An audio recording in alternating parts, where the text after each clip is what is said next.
Bismillahirrahmanirrahim. Assalamualaikum warahmatullahi wabarakatuh. Apa kabar teman-teman semuanya? Semoga tetap semangat dan sehat. Di podcast kali ini kita akan ngobrol-ngobrol dengan Pak Ahmad Firdaus atau yang lebih akrab dengan sapaan Pak Mamat. Beliau adalah founder dan CEO dari PT Ekomindo Sarana Cipta, sebuah perusahaan yang awalnya adalah startup di tahun 99 ya, 99 2000-an. Beliau bikin Ekomindo. Kepanjangan dari Ekomindo adalah e-commerce Indonesia sebenarnya ya. Dan waktu itu beliau memutuskan untuk pivot dan tidak menggunakan e-commerce lagi sebagai goal dari perusahaannya.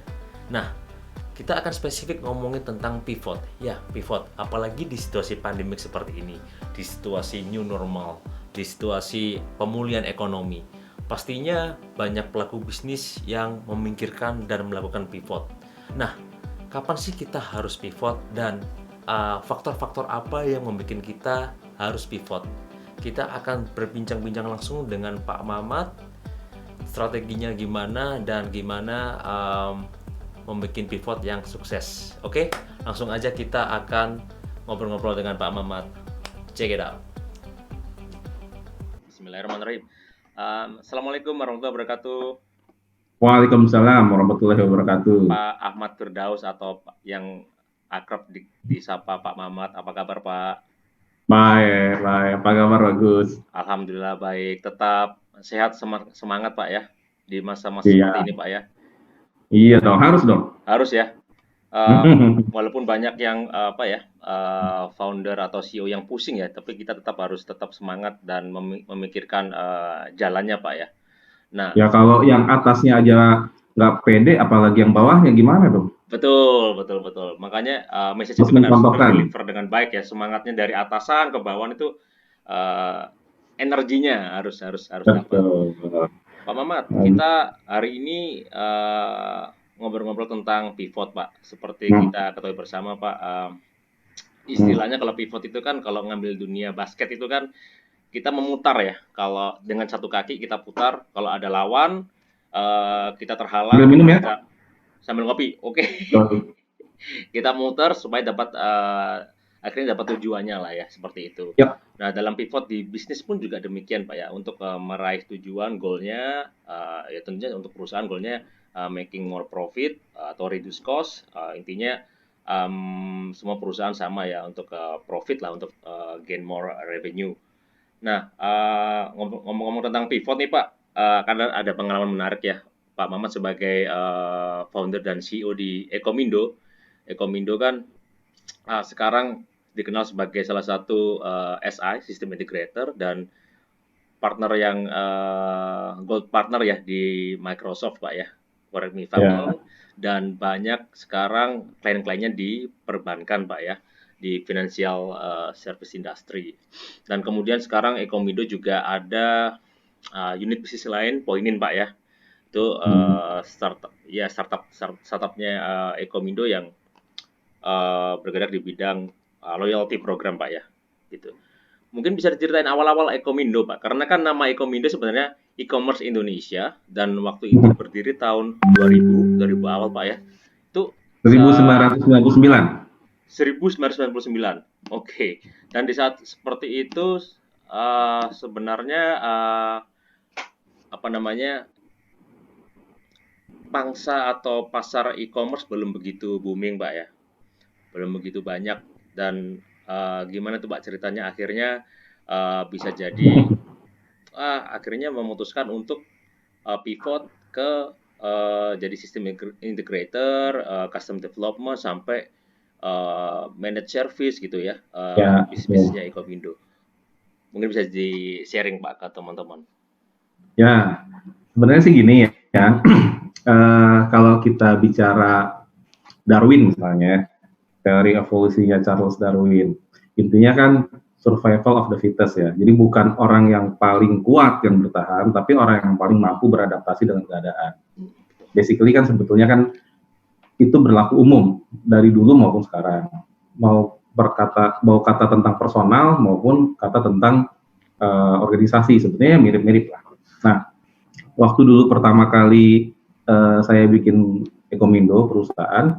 Sebetulnya kan itu terjadi ketika masih baru lulus kuliah, ditawari masuk ke sebuah research group, yang mana research group ini dapat grant. Jadi di waktu itu UI menang Fasilkom UI, menang research, menang lomba research group, kemudian dapat funding dari World Bank. Nah, salah satunya duitnya dijadikan inkubator. Nah, waktu itu mengikuti suksesnya Stanford, karena Stanford kan punya bisnis namanya Sun Microsystem, server ya, itu sebenarnya Stanford University Network. Jadi Sun Microsystem itu sebetulnya inkubatornya Stanford. Nah, mengikuti jejak itu, pengenlah UI bikin. Nah, jadilah kita sebagai inkubator pertamanya UI, Fasilkom UI kan. Nah, orang-orang yang mengerjakan saat itu beda dengan founder-founder startup zaman sekarang gitu ya. Jadi zaman dulu tuh masih begitu deh gitu ya, masih gayanya juga masih beda.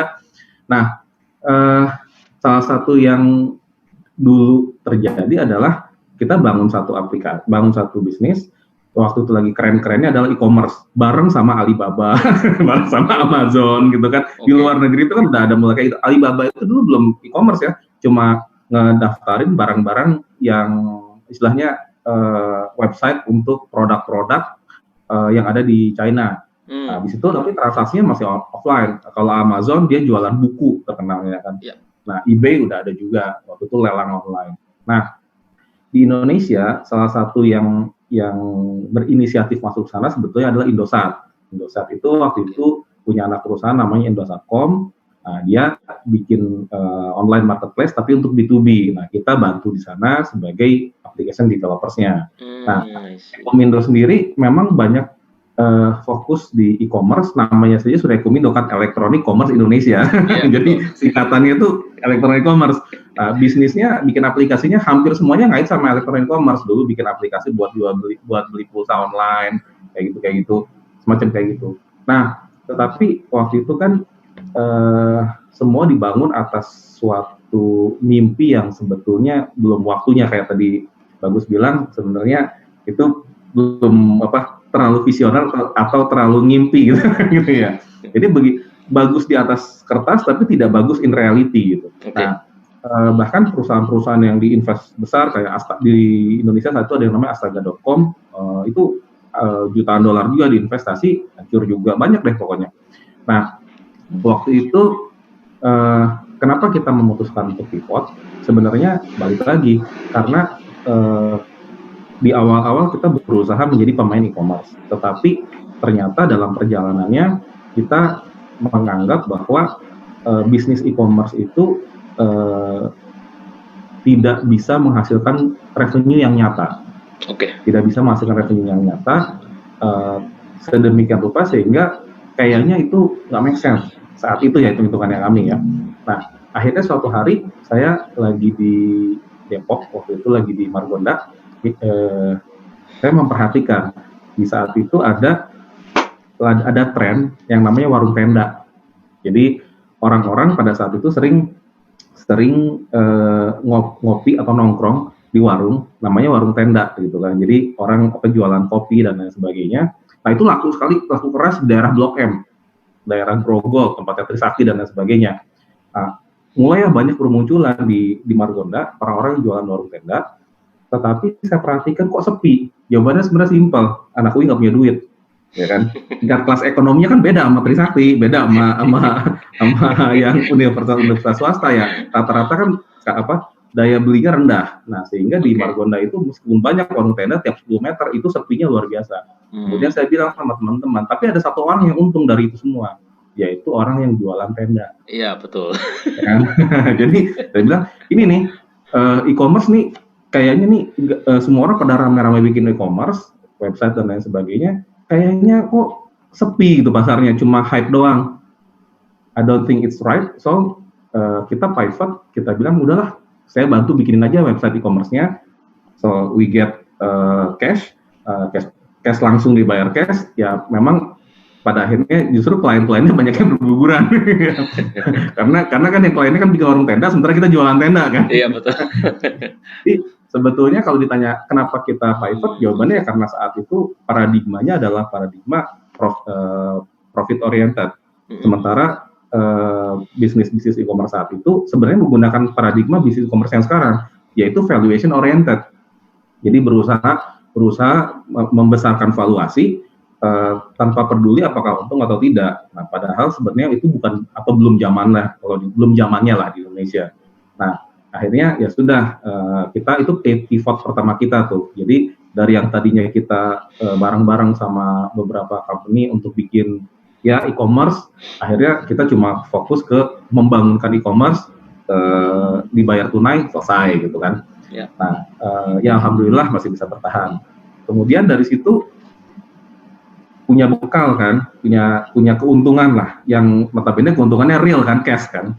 Nah, tetapi bisnisnya sudah betul-betul mati karena kan e-commerce bubble itu kan begitu bubble-nya pecah, orang nggak ada yang percaya lagi, itu semua bisnis e-commerce rata sama tanah tuh semua. Kan?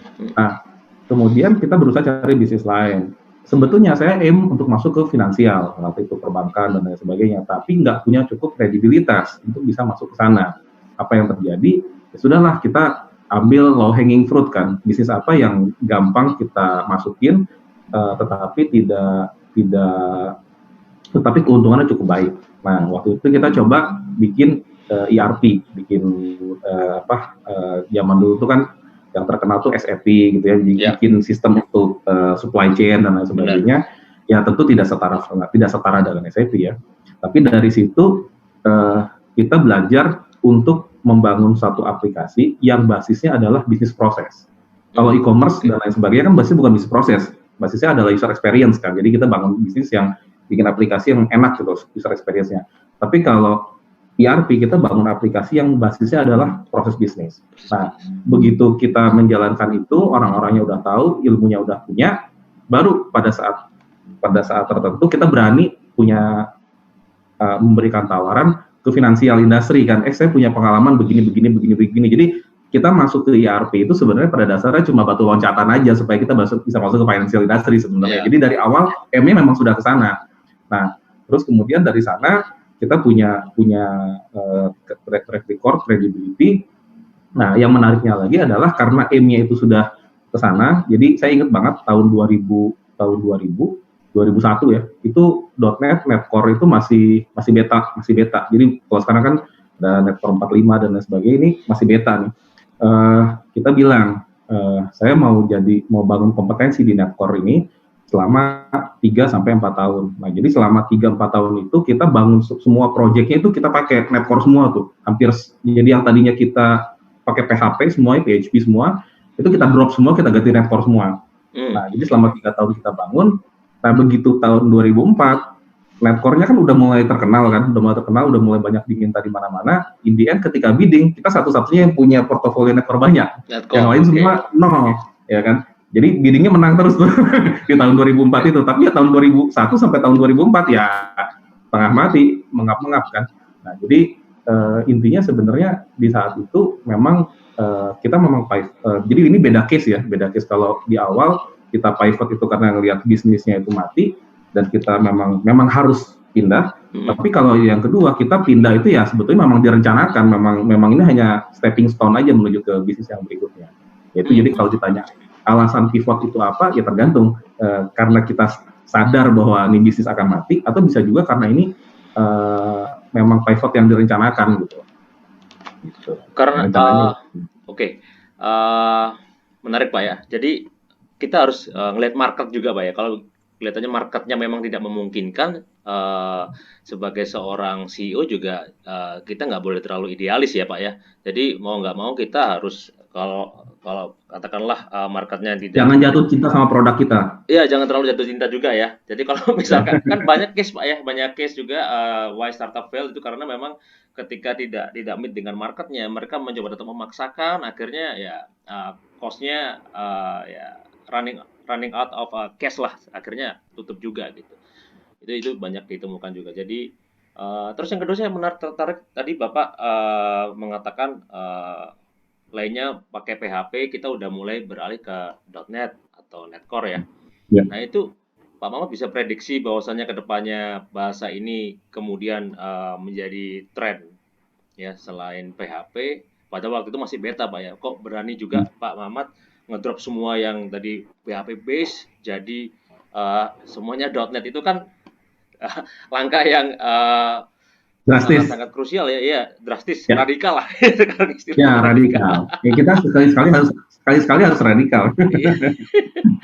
Jadi Ya, gimana itu Pak? Memang Pak Mamat sudah ada benchmarknya di luar Indonesia atau seperti apa Pak? eh begini. eh Kalau saya kebetulan apa namanya coding dari kecil kan. Jadi saya udah mengalami berkali-kali pindah teknologi sebetulnya. Oke. Jadi kalau misalnya kita mau melihat patternnya, kita sebetulnya bisa melihat teknologi yang ke depan yang akan banyak dipakai itu yang seperti apa. Jadi kita bisa belajar dari beberapa kejadian terakhir, kita bisa interpolasi kejadian-kejadian itu, terus kita ekstrapolasi keluar nanti besoknya akan ngetren apa. Nah, di tahun-tahun 2000 itu sebenarnya kan yang jadi konsideran adalah kita dari awal memang kita tahu kita mau masuk ke financials. Financials itu punya satu karakteristik, mereka itu hanya bisa pakai barang yang jelas supportnya. I see. Jadi kalau misalnya nggak jelas supportnya, simply nggak bisa masuk, even nggak comply sama peraturannya mereka. Nah, dalam konteks itu saat itu ya PHP yang notabene open source itu tuh jadi masalah pasti. Bukannya bukannya gimana-gimana saat itu orang tuh menyamakan open source dengan free beer gitu kan. Ya. Ya jadi salah paham sih memang, tapi kan sebagai pebisnis kita harus sadar bahwa kesalahpahaman itu ada dan lo nggak bisa lawan kan, ya kan. Nah, jadi ya sudah kita tahu jangan jadikan itu sebagai acuan, jangan jadikan itu sebagai gacoan. Nah, so apa opsinya sebenarnya cuma dua, Java atau Netcore, ya kan, cuma dua pilihan. Nah, sebetulnya pengennya sih dua-duanya, tapi realitanya tenaganya cuma ada satu. Jadi sudahlah, kita pegang satu doang. Jadi kalau ditanya apa yang lebih bagus Java atau Netcore, terus kenapa kita pilih Netcore, jawabannya karena kita cuma punya satu energi. Jadi bukan karena yang satu lebih bagus daripada yang lain, enggak, itu simply karena keterbatasan aja. Nah, in the end kita pegang dua-duanya juga. Setelah tahun 2005 ke sana kita pegang yang Java juga sama aja, gitu kan. Setelah punya tenaganya maksudnya. Oke. Jadi kalau ditanya kenapa kita berani, ya karena kenapa saya berani, karena memang sebelumnya ada experience melihat pattern perubahan teknologi itu seperti apa. Gitu. Nanti ke depan juga ini sama kan berubah terus nih. Jadi kita juga bisa predik nanti ke depan sebenarnya yang bakal gede itu apa gitu kan. Sama aja. Ya, ya, benar-benar Pak. Oke, kita sekarang itu kan ngobrolin yang masa lalu Pak ya. Sekarang kita Ya. ngobrolin masa sekarang nih Pak. Masa pandemi, masa pemulihan ekonomi, ya kan. Bahkan sekarang ngomongnya udah pemulihan ekonomi Pak, new normal ya Pak ya. Dan Normal.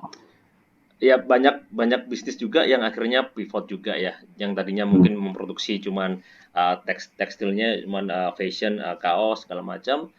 Sekarang berubah ke masker, mereka produksi masker gitu ya. Dan masker sekarang desainnya macam-macam nih. Kalau kita ngelihat di apa, kalau Pak Ahmad di Facebook, di sosial media lah, di Instagram kita tuh nerima banyak ads-nya Pak, advertising sosial media itu banyak tuh orang-orang mempromosikan masker ya untuk new normal lah. Bahkan partisi mobil itu kan untuk driver, Grab driver, Gokar itu kan ada partisinya sekarang Pak ya. Jadi ada juga pabrik-pabrik sekarang memproduksi itu gitu. Udah ya ada yang pivot totally ke sana, ada yang pivot zoom in Pak. Kayak Broom lah, kayak Broom awalnya kan kita pivot zoom in Pak. Jadi yang kalau Pak Ahmad ingat dulu kan kita memang goalnya waktu itu pengen jualan mobil bekas yang certified ya Pak ya. Terus Pak Ahmad challenge gimana cara market validation-nya dan apa yang bisa cepat supaya orang Broom itu tentang apa. Akhirnya kita zoom in khusus ke inspeksi mobil bekasnya awal-awal 2016-an itu Pak. Terus kita perluasan ke yang sekarang home service itu. Dan di tahun 2020 kemarin bulan bulan Maret kemarin kita di reach out sama Exxon, akhirnya digandeng untuk partner home service gitu ya. Jadi kan home service juga di pandemi ini orang juga tadinya orang mau ke bengkel kan juga malas Pak ya. Dia malas, benar. Takut corona, dan itu kan salah satu yang strategi untuk pivot zoom in. Nah kalau Pak Mawat ngelihat lini bisnis apa nih Pak di masa mendatang yang survive bahkan bersinar Pak ya. tentu saja mungkin healthcare ya. Tapi kalau misalkan kayak IT nih, kayak Ekomindo sendiri, strateginya apakah tetap atau ada ide-ide untuk, Perubahan. iya, ada ide untuk pivot atau anything lah. Sekarang kan sudah ada yang poinin ya, mungkin kepikiran menciptakan startup di bidang healthcare juga mungkin. Ya bisa jadi kan Pak. Mungkin bisa di-share juga nih Pak tips-tipsnya. Ya, kalau berubah sih nggak usah ada pandemi aja kita kan berubah. Apalagi ada pandemi kan logikanya kan gitu kan. Jadi Ya, kalau ada pandemi udah pasti berubahnya even lebih drastik daripada nggak ada pandemi. Nah, berubahnya kemana? Ya itu tergantung dari tidak hanya tergantung dari pasarnya itu menuju kemana, tapi tergantung dari potensi kita adanya apa kan. Kalau pasarnya menuju ke arah kanan, tapi potensi kita nggak ke kanan kan percuma juga kita nggak akan bisa bersaing nanti dengan orang-orang yang menuju ke kanan sana. Jadi kita harus mengidentifikasi kekuatan kita, strength point kita ada di mana, opportunity ada di mana ya. Biasalah SWOT analisisnya juga harus jalan kan. Nah kalau dalam konteks IT, saya sih sebenarnya ngelihatnya IT itu tetap punya masa depan yang baik. Kenapa? Karena begini. Pada akhirnya jawaban dari semua persoalan ini salah satunya adalah digitalisasi, salah satunya ya. Nah, malah kalau saya boleh bilang perusahaan-perusahaan sekarang itu pasti sadar bahwa bisnisnya atau demand terhadap bisnisnya mereka itu menyusut. Yang tadinya orang tuh mau beli produk tersier, sekarang boro-boro tersier sekunder aja nggak beli, yang dibeli primer kan produk dasar. benar. Jadi barang yang mereka jual, yang tadinya mereka pikir itu biasanya laku, sekarang nggak laku kan. Ya. Nah, soal apa jawaban terhadap itu? Apakah mereka harus melakukan efisiensi? Bisa. Atau opsi lainnya adalah mereka menciptakan produk baru. Mau dibilang pivot ya pivot deh, gitu kan. Nah, sekarang persoalannya untuk mereka bisa masuk ke area produk baru, mereka punya dua pilihan. Benar-benar jual produk baru atau jual produk lama dengan cara baru kan. Nah, jadi IT sebenarnya kalau menurut saya adalah salah satu hal yang bisa membuat orang menjual barang lama dengan cara baru atau bahkan menjual barang yang sama sekali baru juga sebenarnya bisa gitu kan. Nah, jadi secara teknologi sebetulnya secara bisnis teknologi sebetulnya adalah jawaban. Nah, konsideran ini udah saya ajukan dari bulan Januari. Jadi sebelum orang-orang pada rusuh tuh di Indonesia, itu saya bulan akhir Januari awal Februari pertengahan Februari itu sehari 5 kali udah kayak makan. Itu saya ke BOD kantor itu tiap hari saya ngirim berita buruk tentang corona. Jadi sehari 5 kali 6 kali orang stres aja semua orang gitu kan. Kenapa? Biar orang aware bahwa kita sedang mau masuk jurang. Nah, sementara di dunia teman-teman di Indonesia lagi masih pada tenang-tenang kan, masih bilang corona nggak bakal masuk Indonesia, nggak bisa lewat bea cukai gitu ya. Nah jadi apa namanya, orang masih kalem gitu. Saya sebenarnya worry gitu. Ini sebenarnya pasti akan kena, cuma masalahnya kapan. Nah, semua orang saya bikin panik di kantor, maksudnya saya bikin panik. Jadi begitu ada hit corona datang, itu sebenarnya seminggu 1,5 sampai dengan 2 minggu sebelumnya kita udah WFH duluan. Jadi belum ada perintah WFH, kita udah WFH duluan. Nah, begitu itu semua jalan nih, di tengah jalan kan panik nih, udah pasti panik. Orang-orang mulai pada panik, kita udah panik duluan. Nah, by the time orang lagi pusing, ya alhamdulillah kita udah punya solusi duluan sebenarnya. Jadi posisi sekarang alhamdulillah udah kembali ke posisi yang baik gitu ya. Udah kembali ke posisi yang baik, pasarnya juga udah mulai kebentuk lagi dan lain sebagainya. Of course tidak sama dengan pasar yang kemarin. Ya. Itu nggak mungkin sama, karena kalau sama udah pasti nyungsep lah. Nah, so, apa yang saya mau sampaikan adalah ya kalau kita melihat ke depan, ya kita nggak usah percaya sama orang, karena saya kan investor ya. Jadi saya punya prinsip yang pertama adalah past performance will not reflect your future performance, ya kan. Jadi apa yang terjadi di masa lalu itu nggak mesti akan terjadi lagi di masa yang akan datang. Nah, yang kedua, jangan berinvestasi atau mengambil keputusan berdasarkan kesimpulan orang lain. Jadi berdasarkan analisa orang lain. Jadi kita ngambil decision, tapi analisanya kita comot dari orang lain. Wah, itu ngeri banget kan. Ya. Nah, jadi kita harus bisa personalize kita punya kasus, kita harus gather information, kita harus lihat yang cocok buat kita seperti apa. Kalau ditanya harus berubah atau enggak, harus. Tapi berubahnya ke arah mana, jawaban untuk tiap-tiap orang kan beda. Nah, kalau balik lagi kalau ke persoalan digital, kalau saya melihatnya digital itu bukan masalah. Digital itu solusi terhadap masalah. Ini beda banget ya artinya. Tapi tentu saja dengan kita merespek mungkin teman-teman kita di dunia yang lain, malah memang bisnisnya memang masalah sih. jadi memang harus keluar dari bisnis itu gitu kan. Travel for example itu ya mau nggak mau memang harus keluar dari bisnis itu. Uh, saya kira sudah tidak bisa nafas gitu kan di posisi. Benar. Nah, so menurut saya kita lihatlah industri kita ini apa. Kalau industri kita itu adalah industri yang sebenarnya bisa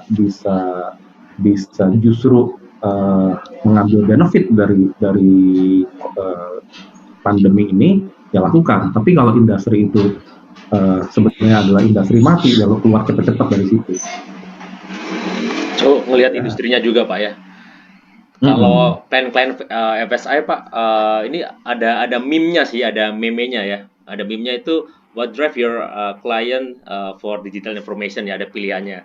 A, CEO, B, CTO, CIO, D, Corona, COVID.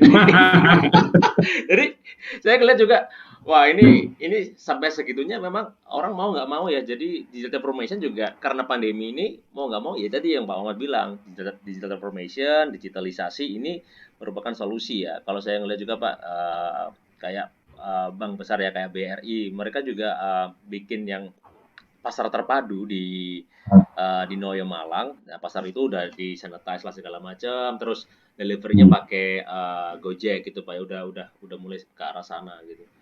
Ya benar sih maksudnya digital itu sebagai solusi dan mau nggak mau orang harus transform Pak ya, atau transform or die gitu kalau orang bilang. Tapi kalau memang tapi digital juga harus dilihat digital di bidang apa. Ya, makanya Golive tutup kan. 430 orang Gojek di PHK, ya kan? Betul. 430 orang Gojek gitu. Itu mungkin seluruh dunia Pak ya? Gojek seluruh dunia apa seluruh Indonesia? Jadi sih, itu sekitar 98-9% karyawannya mereka. Iya. Seperti itu juga ya memprihatinkan ya. Saya juga kemarin ngelihat ada case Pak, orang udah resign dari salah satu startup unicorn, pindah ke unicorn yang lain. Ternyata gara-gara COVID ini Pak, udah resign Pak, udah nggak jadi masuk karena akhirnya di hold lah untuk headcount-nya. Itu kan juga dari sisi HR juga banyak berdampak Pak ya. Seperti itu. Iya. Betul. Jadi kalau digital pun juga tetap harus lihat digital di bidang apa gitu ya. Intinya itu aja sih. Jadi menurut prediksi Pak Mamat untuk FSI dan IT ini tetap oke lah, karena orang pasti membutuhkan ini kan Pak ya, membutuhkan layanan mungkin yang lebih berdampak lebih ke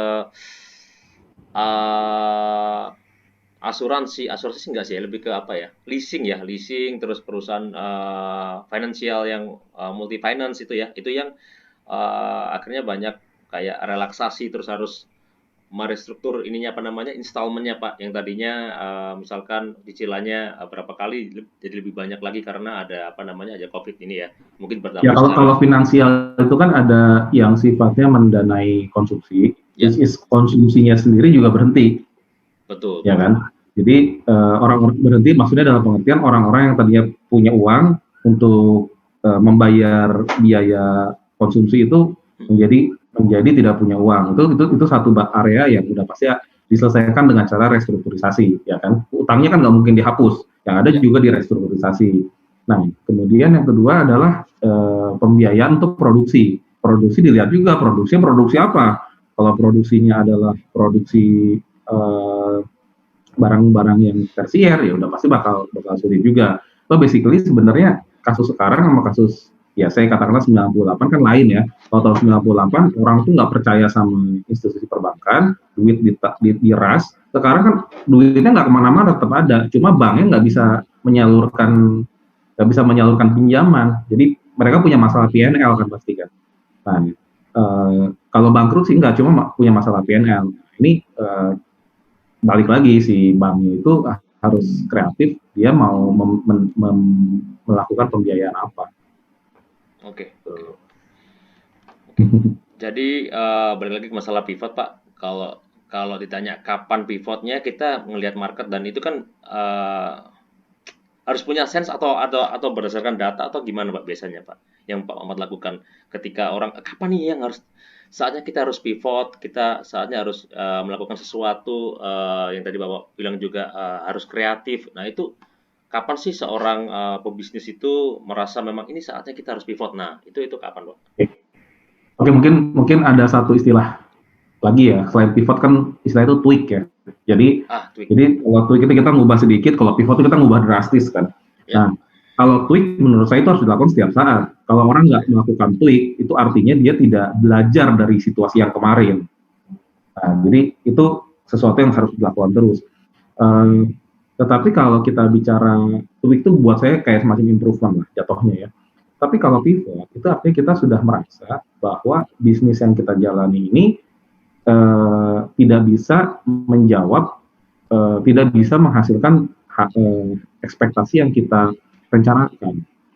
Jadi nggak mungkin, tidak ada cara bagi bisnis ini untuk bisa mencapai target itu. Jadi kalau kita stay di situ, ya kan aneh. Kita udah tahu bahwa ini nggak akan berhasil, terus masih stay gitu di situ. Yang ngapain kan? Nah, itu tentu harus itu alasan pertama. Jadi orang hanya bisa pivot kalau sebelumnya dia punya rencana. Oke. Kalau sebelumnya saya punya rencana, kemudian saya setiap saat secara konsisten saya ukur rencana saya, dan di satu titik saya sadar bahwa rencana saya nggak bakal bisa dicapai dengan cara ini. Oke. Nah, Jadi based itu on data juga, Pak ya. Entah itu data betul, penjualan, data ya financial data itu harus dilihat dari situ, Pak ya. betul, betul. Yang kedua, kenapa orang bisa yakin bahwa dia tidak akan tercapai tujuannya di situ?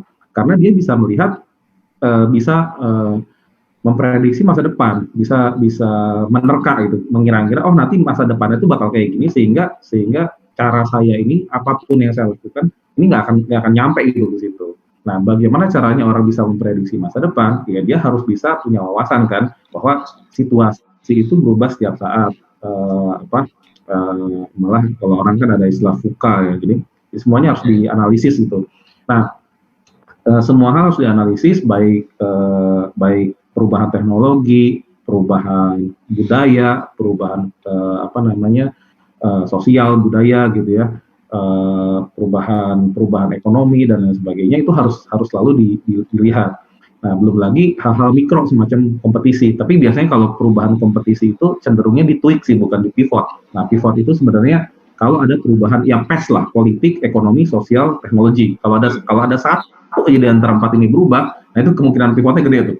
Nah, kalau kondisi kita sekarang kan ekonomi berubah,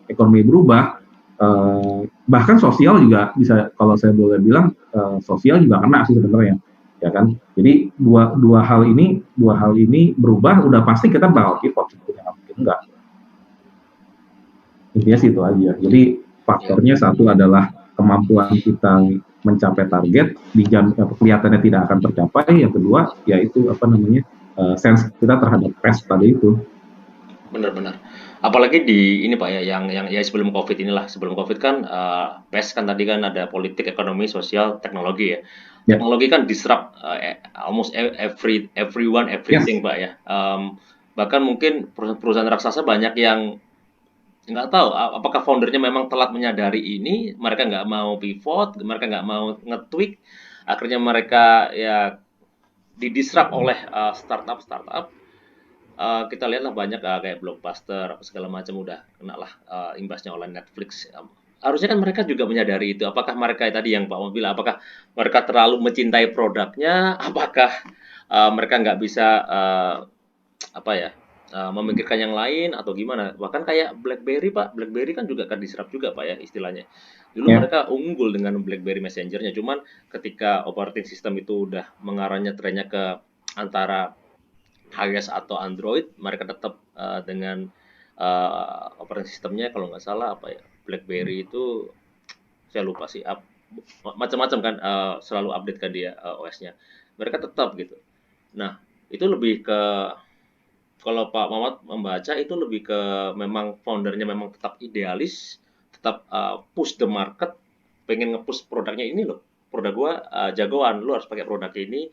Mereka nggak ngikutin market atau mereka memang lebih apa ya? Tadi yang Pak Mamat bilang lebih terlalu jatuh cinta kepada produknya sendiri. Gitu. Ya, mereka kan orang-orang hebat ya. Jadi dan alasan kenapa mereka sampai kalah di persaingan juga sebetulnya bervariasi, tidak sama alasannya. Tapi ada beberapa lah yang sebenarnya terkait dengan mereka tidak menganggap produk atau perusahaan yang menyaingi itu sebagai direct competitors. Jadi misalnya kalau kita bicara ya saya ngomong yang di sinilah Bluebird gitu misalnya kan disaingi sama Gojek pertama kali itu kan tidak ada awalnya kan tidak ada direct kan, tidak ada direct competition kan. Ya. Nah, tapi dia hanya mengambil satu atau dua sisi saja dari bisnisnya taksi kan. Tapi lama-lama kan akhirnya kena ke banyak hal.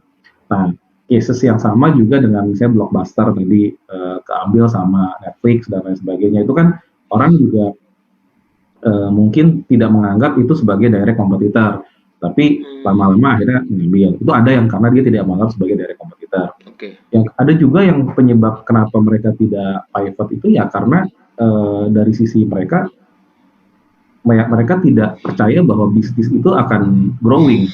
Misalnya kalau kita bicara bisnis apa yang paling yang cukup fenomenal kan misalnya case-case case-case e-commerce lah, misalnya orang kalau zaman dulu tuh Barnes and Noble, jadi toko buku itu dulu akhirnya kesaing sama Amazon. Ya dia pikir oke lah Amazon jualan online, tapi nggak mungkin lah dia ngambil pasar gua banyak. Berapa banyak sih orang yang mau jualan online?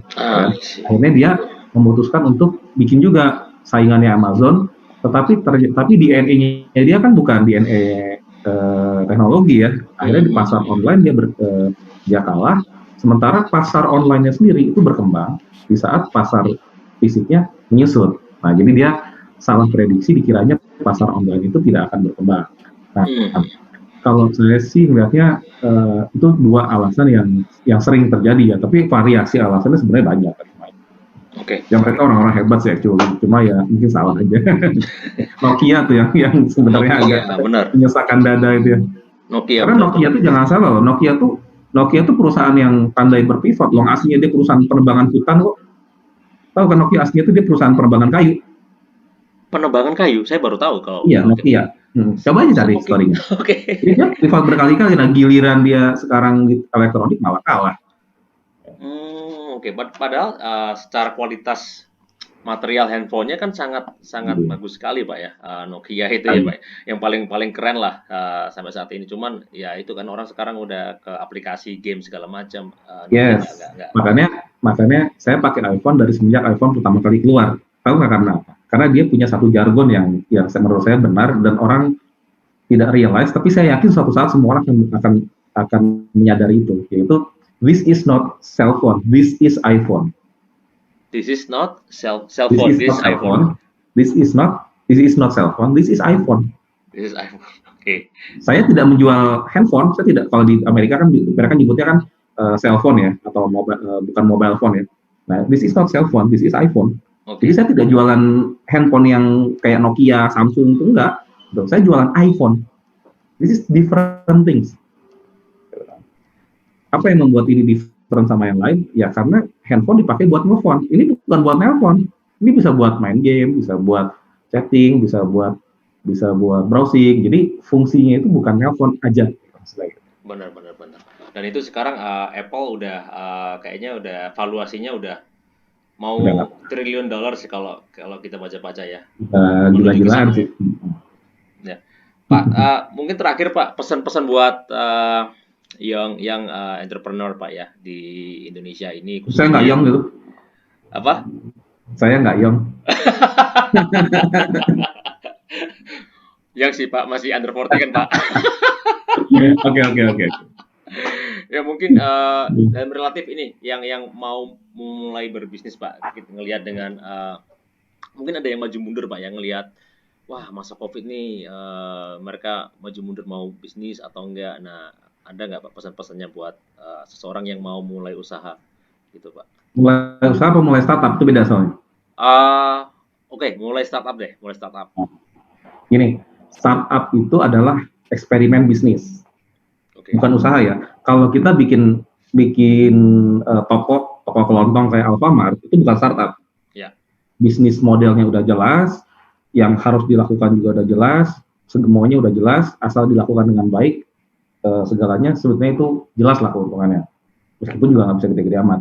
Nah, startup adalah perusahaan yang berusaha mencari solusi terhadap permasalahan bisnis dengan cara baru kan. Jadi ada permasalahan bisnis, dia berusaha mencarikan solusi yang inovatif yang baru, yang bisa jadi nggak ada solusi itu sebelumnya. Oke. Artinya yang jadi masalah adalah apakah persoalan yang dia coba selesaikan itu masalah yang betul-betul real, masalah yang benar-benar dirasakan ada oleh pasar. Jangan sampai ternyata dia menyelesaikan masalah yang pasarnya nggak merasa itu masalah gitu. Ya, ya. Satu. Yang kedua adalah kalaupun itu masalahnya sudah real, caranya dia menyelesaikan itu significantly lebih baik daripada solusi yang sekarang atau tidak. Kalau ternyata solusi yang diberikan itu tidak signifikan lebih bagus daripada yang sekarang, ya ngapain juga saya pindahkan? Ya tidak inovatif banget gitu. Ya. Jadi kalau orang bilang itu tenfold lah, cara lo harus 10 kali lipat lebih bagus ketimbang cara yang sekarang ada, kira-kira kan kayak gitu. Nah, kalau kita melihat situasi seperti itu, di mana COVID itu sekarang jadi masalah, bagus dong, banyak masalah. Ya. Ya nggak? Berarti banyak opportunity gitu ya? Berarti banyak opportunity gitu. Kalau saya sih ngelihatnya kayak gitu aja. Ini kan kita mau ngelihatnya sebagai banyak masalah atau kita mau ngelihatnya sebagai banyak peluang. Kalau kita melihat masalah sebagai peluang, berarti banyak peluang kan, logikanya kan gitu aja. Nah, itu satu. Masalahnya adalah kita punya kemampuan mengidentifikasi detail masalahnya yang tepat atau tidak. Kita punya kemampuan mencari solusinya atau tidak. Kalau jawabannya dua-duanya iya, ya bikin lah. Ya bikin lah. Oke. Jadi dua itu Pak ya, ngelihat masalahnya, ada masalah enggaknya yang bisa kita selesaikan, dan cara menyelesaikannya pun juga harus jauh-jauh lebih baik Pak ya. Bisa ya, harus tadi yang Pak Muhammad bilang, radikalnya sih 10 kali lipat lebih baik daripada cara yang tradisional sekarang, itu harus bisa diselesaikan. Ya paling gampang kalau kita pakai bisnis model kayak real stack gitu. Itu kan pertanyaan pertama, customer segmentnya siapa, kemudian masalah yang coba diselesaikan itu apa, cara kita nyelesainnya gimana, kelebihan kita dibanding kompetitor kayak gimana, itu semua kan pertanyaan-pertanyaan yang harus dijawab. Nggak ada jawabannya ya nggak usah bisnis. Ya kan? Oke, benar-benar. Ya, itu yang saya senang sih ngobrol dengan Pak Mamat ya. Ini banyak ilmu baru juga. Saya terus belajar dengan Pak Mamat nih. Sama-sama. Belajar sebenarnya waktu sama semua. Nggak kerasa Pak, udah 45 menit Pak kita berbincang-bincang di podcast ini. Mudah-mudahan ilmunya bisa diserap banyak teman-teman di luar sana Pak ya, sehingga teman-teman nggak patah semangat. Apalagi tadi yang lebih penting sih Pak, menurut saya Pak pribadi, itu masalah mindset Pak ya. Jadi yang Pak Muhammad bilang, ketika kita melihat sebuah masalah, kalau kita hanya melihat itu sebuah masalah toh, maka kita akan ya udah akan menyerah Pak ya. Tapi kalau kita ngelihat kira-kira ada opportunity apa nih dari masalah ini yang kita bisa ambil, nah itu kan dari situ muncullah banyak ide-ide kreativitas yang ya, walaupun nanti idenya pasti akan di-challenge lagi ya kalau kita ngobrol sama Pak Mamat ya pasti ya. Seru. Ya dong, siap dong. Iya benar. Thank you Pak Mamat atas sharing-sharingnya. Semoga selalu sehat dan tetap semangat Pak Mamat. Ya. Terima kasih. Assalamualaikum warahmatullahi wabarakatuh. Salam. Nah, itu tadi dia ngobrol-ngobrol kita dengan Pak Mamat. Jadi key takeaways-nya ada 3. Yang pertama, ketika kita melakukan pivot, tentunya kita harus melihat data atau data driven decision. Dan jangan terlalu mencintai produk kita sendiri. Ya, kalau kita terlalu mencintai produk kita sendiri, sedangkan market tidak membutuhkan produk kita, maka kita akan tenggelam. Yang kedua, kita harus membuka wawasan kita sebagai pelaku bisnis. Kita harus dapat melihat PEST, PEST, political, economic, social, technology.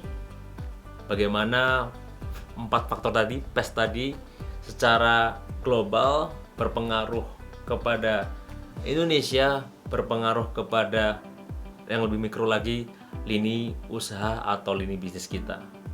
Dan jangan lupakan juga threat analysis ya. Jangan sampai kita terlena dengan produk kita, terus ketika melihat kompetisi melakukan sesuatu inovasi, kita hanya diam aja seperti yang terjadi dengan salah satu contoh tadi Nokia dan BlackBerry. Dan yang ketiga, mindset. Sebagai pelaku bisnis, ketika kita melihat sebuah masalah, maka lihatlah itu sebagai sebuah opportunity. Ya, semoga video ini membawa manfaat bagi teman-teman. Please like and subscribe. Wassalamualaikum warahmatullahi wabarakatuh. Thanks for watching my video.